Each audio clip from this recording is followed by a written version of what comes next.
আপনি কি এমন কখনো শুনেছেন যেটা আগে কেউ শোনেনি? এমন কিছু অনুভব করেছেন যা ব্যাখ্যা করা যায়নি? তাহলে আপনি সঠিক ফ্রিকোয়েন্সিতে এসেছেন। এটাই স্পিরিট ফ্রিকোয়েন্সি, যেখানে অদৃশ্য জগতের তরঙ্গ এসে ধাক্কা খায় বাস্তবের প্রাচীরে। তোমরা শুনছো বিভিন্ন ভূতের গল্প দিয়ে সাজানো আমাদের অডিও স্টোরি স্পিরিট ফ্রিকোয়েন্সি। এখানে প্রত্যেকটা গল্প, প্রত্যেকটা আওয়াজ আপনাকে নিয়ে যাবে এক জগতে যেখানে আত্মারা ঘোরাফেরা করে। তাই আলো নিভিয়ে মনোযোগ দিয়ে শুনুন, কারণ আপনি এখন আছেন স্পিরিট ফ্রিকোয়েন্সির সাথে। ভয় এখন আপনার কানে বাজছে। নমস্কার, আমি রাজ। আপনার শুনছেন স্পিরিট ফ্রিকোয়েন্সি, যেখানে গল্প নয়, বাস্তবের অতীতে লুকিয়ে থাকা রহস্য উন্মোচন করে থাকি। আজকের গল্পের নাম সুনীল গঙ্গোপাধ্যায়ের লেখা রাক্ষসে পাথর। গল্প পাঠে অতনু, মিস্টার দাস ও বিমানের চরিত্রে মনতোষ, সুলেমানের চরিত্রে অন্তর, স্বপনের চরিত্রে সৌমদ্বীপ, বুড়ো মাঝি তীর্থঙ্কর। গল্পের সূত্রধার আমি তুহিন। তাহলে চলুন শুরু করা যাক আজকের গল্প রাক্ষসে পাথর।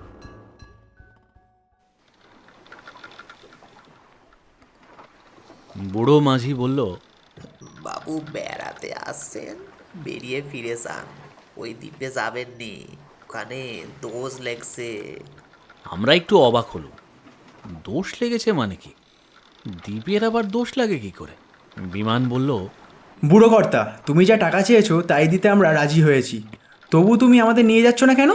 ওই দ্বীপে কি আছে? বুড়ো মাঝি তার সাদা দাড়ি চুলকোতে চুলকোতে বলল, কিছু নেই, সেই কথাই তো বলছি। শুধু শুধু ওখানে গিয়া কি করবেন? বুড়ো মাঝি হাল ধরেছে আর দাঁড় বাইছে নাতি। এই নাতির বয়স তো 14 বছর হবে। ওর নাম সুলেমান।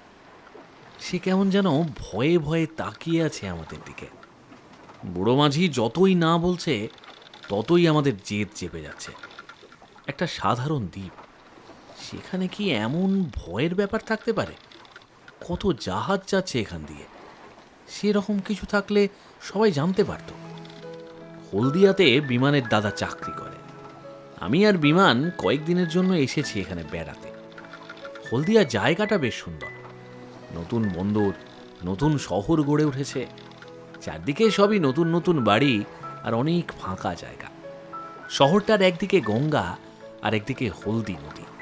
সকালবেলা নদীর ধারে জেলেরা মাছ বিক্রি করতে আসে।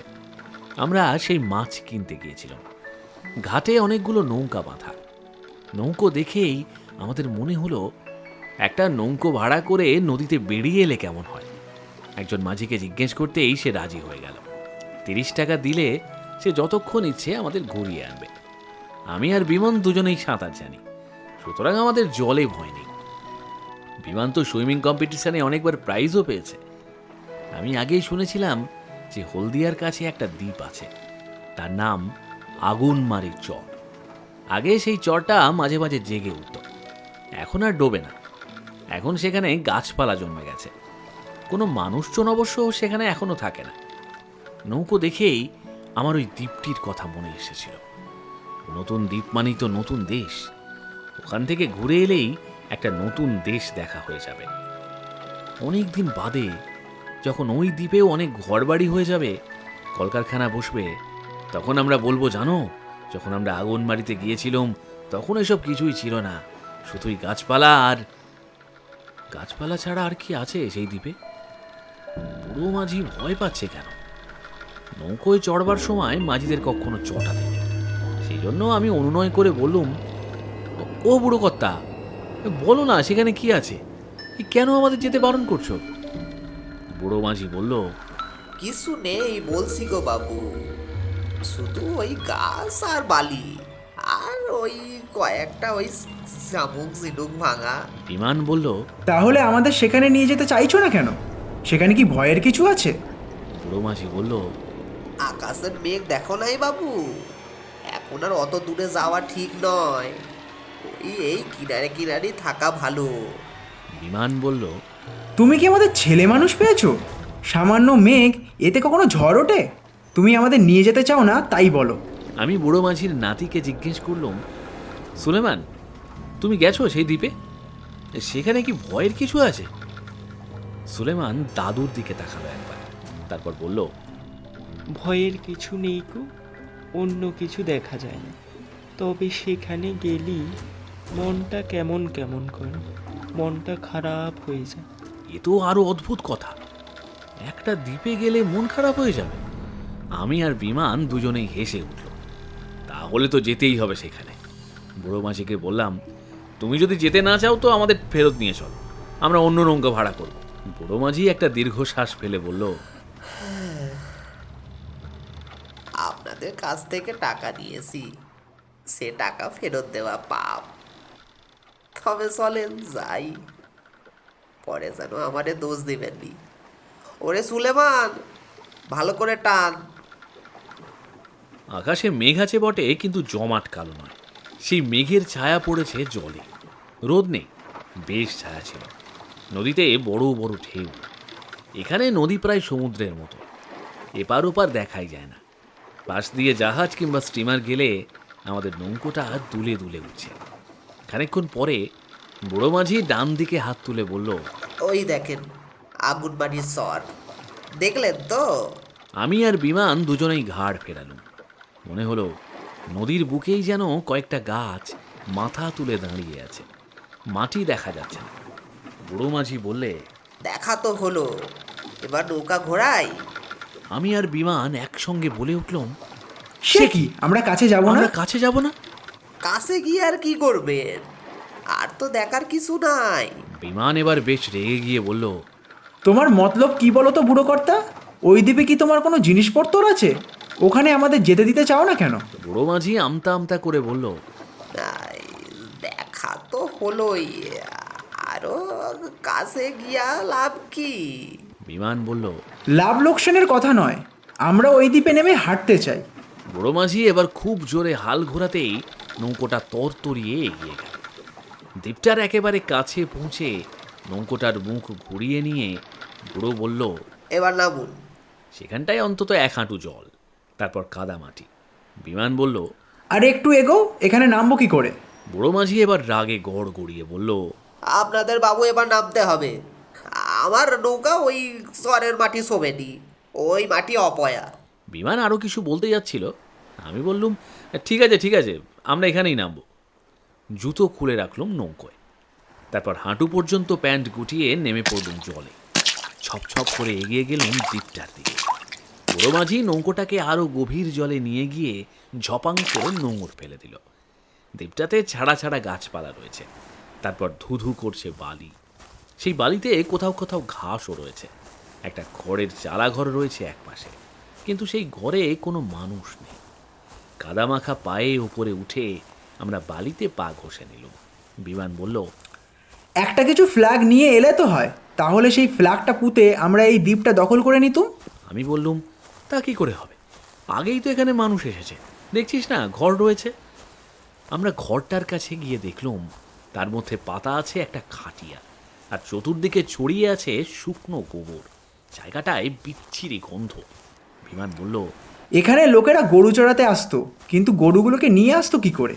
আমি বললুম, বড় বড় নৌকায় করে নিয়ে আসতো, আমি নৌকোয় গরু মোষ পার হতে দেখেছি। তারা এখন আর আসে না কেন? বর্ষাকাল এসে গেছে, সেই জন্যই এখন আর আসে না, এ তো সোজা কথা। দ্বীপটা কিরকম চুপচাপ লক্ষ্য করছিস? কোনো শব্দ নেই। মানুষজন নেই, শব্দ হবে কি করে? তবু আমি কিন্তু একটা শব্দ শুনতে পাচ্ছি, ভালো করে কান পেতে শোন। দুজনেই চুপ করে দাঁড়ালো।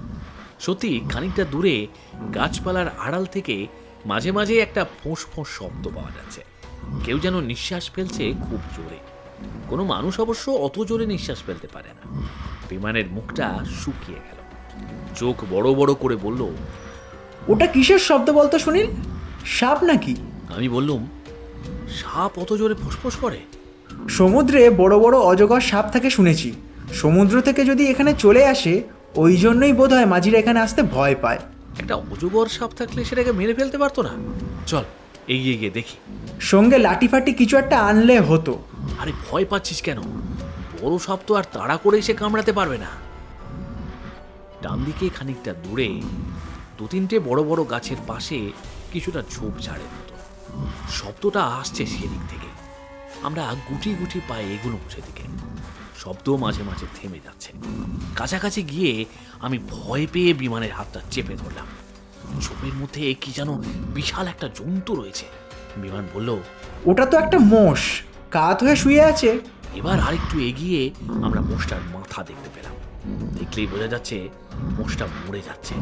মোষটার দু চোখ দিয়ে গড়িয়ে পড়ছে জল। ওরকম করুণ চোখ আমি কখনো দেখিনি। মোষটা মাঝে মাঝে নিঃশ্বাস ফেলছে আর তখন তার পেটটা ফুলে উঠছে। ওইটুকুতেই বোঝা যায় ও বেঁচে আছে। আমি বললুম, এত বড় একটা মোষ, কি হয়েছে ওর? সাপে কামড়েছে? বিমান বলল, অসুস্থ হতে পারে, মোষেরাও তো অসুস্থ হয়। কিন্তু কোনো লোকজন নেই, একলা একটা মোষ এখানে পড়ে আছে। মোষের মালিক বুঝতে পেরেছে ও আর বাঁচবে না, সেই জন্য একে ফেলে রেখে চলে গেছে। আমরা আর ঝোপটার মধ্যে না ঢুকে এদিক ওদিক ঘুরতে লাগলাম। যতবার মোষটার নিঃশ্বাসের শব্দ শুনছি ততবার মন খারাপ লাগছে। বিমান বলল, একটা জিনিস লক্ষ্য করেছিস, এখানে গাছের পাতাগুলো কেমন যেন শুকনো শুকনো। এখন বর্ষাকালে তো গাছের পাতা শুকিয়ে যায় না। আমি বললুম, গাছগুলোর ছাল খসে পড়েছে অনেক জায়গায়, এখানে তো জল নোনা, তাই বোধহয় গাছের স্বাস্থ্য ভালো থাকে না। বিমান বলল, বাজে কথা বলিস না, সুন্দরবনে অত গাছ রয়েছে না, সেখানকার জল তো আরও বেশি নোনা। এখানকার গাছগুলোর বোধহয় কিছু একটা রোগ হয়েছে। ওটা কী রে? ওটা তো একটা পাথর। আশ্চর্য তো, খুবই আশ্চর্যের ব্যাপার। কিসের আশ্চর্য? তুই বুঝলি না গঙ্গা নদীর দ্বীপে পাথর আসবে কি করে? কেন? এখানে কি কোথাও পাথর আছে? এদিকে কি কোথাও পাহাড় আছে? এখানে এত বড় পাথরটা কে নিয়ে আসবে? পাথরটা এমনিতে খুবই সাধারণ, একটা মাঝারি ধরনের আলমারি সাইজের। যে কোনো পাহাড়ি জায়গায় গেলে এরকম পাথরের চাই পড়ে থাকতে দেখা যায়, কিন্তু নদীর উপরে একটা নতুন দ্বীপে ওরকম পাথর তো দেখতে পাওয়া স্বাভাবিক নয়। আমরা পাথরটার কাছে গেলুম। সেটার গায়ে শ্যাওলা জমে গেছে। আমি পাথরটার গায়ে হাত দিয়ে বললুম, সমুদ্রের তলায় অনেক জায়গায় ডুবো পাহাড় থাকে, হয়তো গঙ্গার এখানটাতে ডুবো পাহাড় আছে। দ্বীপটা তৈরি হওয়ার সময় পাথরটা উঠে এসেছে। বিমান হাঁটু গেড়ে বসে পড়ে বলল, তোর কি বুদ্ধি? পাথর কি হালকা জিনিস যে জলের ওপর ভেসে উঠবে? তাছাড়া দেখ, এর তলায় কিছু ঘাস চাপা পড়ে আছে। এই দ্বীপটা হওয়ার পরে কেউ পাথরটা এখানে এনেছে, কিন্তু শুধু শুধু কেন এত বড় একটা পাথরকে এখানে বয়ে আনবে? আমি পাথরটার গায়ে হাত বুলোতে বুলোতে বললুম, উল্কা নয় তো, অনেক সময় উল্কার টুকরো পৃথিবীতে এসে পড়ে। বলতে বলতে আমি মাথা ঘুরে মাটিতে পড়ে গেলুম।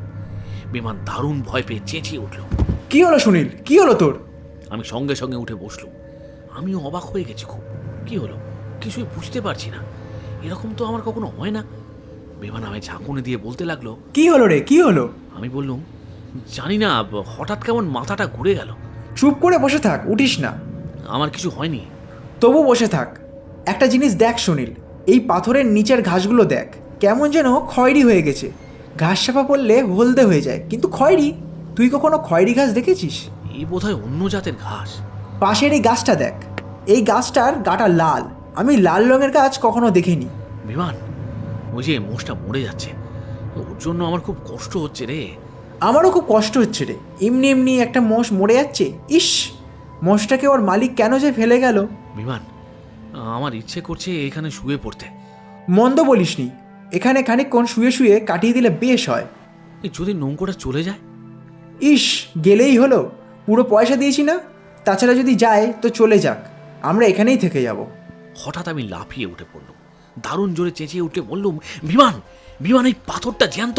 কি বলছিস? তোর মাথা খারাপ হয়ে গেছে? না রে, আমি সত্যি দেখলুম পাথরটা নড়ে উঠলো। কি বলছিস যাতা? পাথরটা নড়বে কি করে? আমি স্পষ্ট দেখলুম পাথরটার পেটের কাছে একবার যেন চুপসে গেল, আবার ফুলে উঠলো, ঠিক ব্যাঙের মতো। দূর, পাথরে আবার পেট কি? তুই ভুল দেখেছিস। মোটেই ভুল দেখেনি। বিমান গিয়ে পাথরটার গায়ে হাত দিতেই আমি বিমানের অন্য হাতটা ধরে এক হাঁচকা টানে সরিয়ে আনলো বুকে। আমার বুকের মধ্যে দুমদুম আওয়াজ হচ্ছে। ওই পাথরটার গায়ে হাত দিয়েই আমি মাথা ঘুরে পড়ে গিয়েছিল। ওই পাথরটায় কিছু একটা ব্যাপার আছে। দূরে শুনতে পেলুম বুড়ো মাঝি আর সুলেমান চেঁচিয়ে চেঁচিয়ে ডাকছে, বাবু, বাবু। আমি বললুম, চল বিমান, নৌকোয় ফিরে যাই। বিমান বলল, এক্ষুনি যাব না, এখানে শুয়ে থাকবো বললুম যে। না, আমার মোটেই ভালো লাগছে না, চল নৌকোয় ফিরে যাই। বিমানকে প্রায় জোর করেই আমি টানতে টানতে নিয়ে চল। তারপর নৌকো উঠেই বুড়ো মাঝিকে বললুম, চলো চলো, শিগগির চলো। নৌকোয় উঠে বিমান লম্বা হয়ে শুয়ে পড়ল। তার চোখ দুটো ছলছল করছে, সুলেমান আমাদের দিকে চোখ বড় বড় করে তাকিয়ে আছে। আমি তাকে জিজ্ঞেস করলাম, ওই দ্বীপে গেলে তোমাদের কি হয় বলো তো? সুলেমান বলল, কি জানি বাপু, ওখানে গেলেই মনটা কেমন কেমন করে, কাজ করতে ইচ্ছে করে না, শুয়ে থাকতে ইচ্ছে করে। বুড়ো মাঝি বলল, বাবু, আগে তো আমরা ওই চরে যেতাম। বেশি ঝড় বৃষ্টি হলে ওখানে নৌকা বেঁধে সালা ঘর বসিয়ে জিরোতাম। অনেক লোক আগে ওইখানে গরু মহিষ চড়াইতে আসতো, এখন আর কেউ আসে না। কেন যায় না বলো তো? ওখানে গেলেই শুয়ে থাকতে ইচ্ছে করে। গরু মোষগুলো আলসে হয়ে পড়ে, কেমন যেন মন মরা লাগে। আমাদেরও সেই রকমই লাগছিল, কিন্তু কেন ওরকম হয় বলো তো? কি জানি, গাছপালাগুলো কেমন শুকিয়ে যাচ্ছে দেখলেন না? ও দ্বীপে মরণ লেগেছে বাবু। আচ্ছা, ওখানে একটা বড় পাথর আছে দেখেছো? আগে ওটা ছিল? না, আগে ছিল না, এই মাঝখানে হয়েছে দেখছি। কি করে পাথরটা ওখানে এলো? কেউ তা জানে না। কেউ কেউ বলে ওটা নাকি আকাশ থেকে পড়ছে। আমার মাথাটা এখনো দুর্বল লাগছে। আমি আর কথা বলতে পারলাম না, শুয়ে পড়লুম বিমানের পাশে।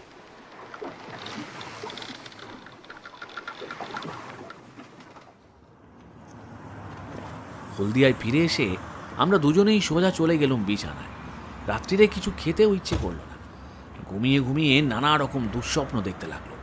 তার মধ্যে বারবারই দেখতে লাগলাম সেই পাথরটাকে, ঠিক একটা ব্যাঙের মতো। তার পেটটা একবার চুপসে যাচ্ছে, একবার ফুলছে, একটা জ্যান্ত পাথর। আমি শিউরে শিউরে উঠতে লাগলাম। সকালবেলা বিমানের দাদা স্বপনদা জিজ্ঞেস করলেন, তোদের কাল কি হয়েছিল রে? সন্ধ্যা থেকে খালি ঘুমোচ্ছিলি? স্বপনদাকে সব কথা বলতেই হলো। স্বপনদা সবটা শুনেই হো হো করে হেসে উঠে বললেন, গাঁজাখুরি গল্প বলার জায়গা পাসনি? একটা জ্যান্ত পাথর, সেটার পাশে গিয়ে দাঁড়ালে মন খারাপ হয়ে যায়, শুয়ে পড়তে ইচ্ছে করে। দৌড় দৌড়, যত সব। বিমান বলল, দাদা, আমি পাথরটাকে নড়তে দেখিনি, সুনীল দেখেছে, কিন্তু আমারও ওখানে শুয়ে পড়তে ইচ্ছে করছিল। বেশ করছিল, শুয়ে থাকলেই পারতিস। তাহলে আমাদেরও নিশ্চয়ই মোষ্টার মতন অবস্থা হতো। আমি বললাম, স্বপনদা, ভঙ্কর মাঝিরাও কেউ ওই দ্বীপটা এখন যেতে চায় না, ওরাও ভয় পায়। পুলিশ একটা খবর দেওয়া দরকার। স্বপনদা বললেন, পুলিশও তোদের কথা শুনে আমার মতনই হাসবে, দেখবি। মিস্টার দাসকে ডাকবো? হলদিয়ার এসডিপি ও মিস্টার দাস স্বপনদার বন্ধু। স্বপনদা তাকে টেলিফোনে ডেকে পাঠালেন। বললেন, মিস্টার দাস, একবার আমার বাড়িতে চলে আসুন, একেবারে ব্রেকফাস্ট করে যাবেন, আর একটা মজার গল্প শোনাবো। 10 মিনিটের মধ্যে মিস্টার দাস এসে গেলেন। তিনি বললেন, শুধু এক কাপ চা খাবো, বড্ড কাজ পড়েছে, এক্ষুনি যেতে হবে। কাল রাত্রিরে একটা লঞ্চ ডুবি হয়েছে গঙ্গায়। স্বপনদা বললেন, বসুন বসুন। কাল দুপুরে এই দুই শ্রীমান নৌকা ভাড়া করে গিয়েছিল আগুনমারির চরে। সেখানে নাকি ওদের এক সাংঘাতিক অভিজ্ঞতা হয়েছে। ওরা দুজনে স্বপনদাকে থামিয়ে দিয়ে পুলিশ সাহেব আমাদের দিকে তাকিয়ে বললেন, তোমরা দুজনে কাল আগুনবাড়ি চড়ে গিয়েছিলে? আশ্চর্য ব্যাপার, ওই দ্বীপটার পাশেই তো কাল রাত্রিরে লঞ্চটা ডুবেছে। ঝড় বৃষ্টি কিছুই নেই, শুধু শুধু একটা লঞ্চ ডুবে যাওয়া খুবই আশ্চর্যের ব্যাপার। স্বপনদা জিজ্ঞেস করলেন, কেউ মারা গেছে? পুলিশ সাহেব বললেন, না, মরেনি কেউ, সবাইকে উদ্ধার করা গেছে। আমাদের পুলিশের লঞ্চ খুব তাড়াতাড়ি গিয়ে পৌঁছয়, কিন্তু লঞ্চটা যে কী করে ডুবলো তা ওরা কেউ ঠিক ঠিক বলতে পারছে না। সবাই বলছে কী যেন হলো কিছুই জানি না। হঠাৎ একটা ধাক্কাতে লঞ্চটা কেঁপে উঠলো, তারপরেই হুড়মুড়িয়ে জল ঢুকতে লাগলো। স্বপনদা বললেন, লঞ্চটা একদম ডুবে গেছে বলতে চান? পুলিশ সাহেব বললেন, হ্যাঁ, সরে তোলার ব্যবস্থা করতে হবে। ওই লঞ্চের একজন খালাসি শুধু অদ্ভুত একটা গল্প বলেছে। আগুনবাড়ি চর থেকে একটা মস্ত বড় পাথর নাকি উড়ে এসে প্রচণ্ড জোরে লঞ্চটাকে ফুটো করে দেয়। এরকম গাজাকুড়ি কথা কেউ শুনেছে? গঙ্গার ওপরে দ্বীপ, সেখানে পাথর আসবে কি করে? যদিই বা পাথর থাকে, সেটা কেউ না ছুড়লে এমনি এমনি উঠতে উঠতে আসবেই বা কী করে? স্বপনদা বললেন, এরাও ওই দ্বীপে একটা বড় পাথর দেখেছে বলছে। পুলিশ সাহেব বললেন, ভোরবেলা আমি আমার লঞ্চে সেই দ্বীপটা ঘুরে দেখে এসেছি। সেখানে পাথর টাথর কিছুই নেই, মানুষের কোনো চিহ্নই নেই, শুধু একটা মরামস রয়েছে দেখলাম। আমি আর বিমান চোখাচোখি করলাম। আগুনমারির চরের পাথরটাই যে লঞ্চটাকে ডুবিয়েছে তাতে আমার কোনো সন্দেহ নেই।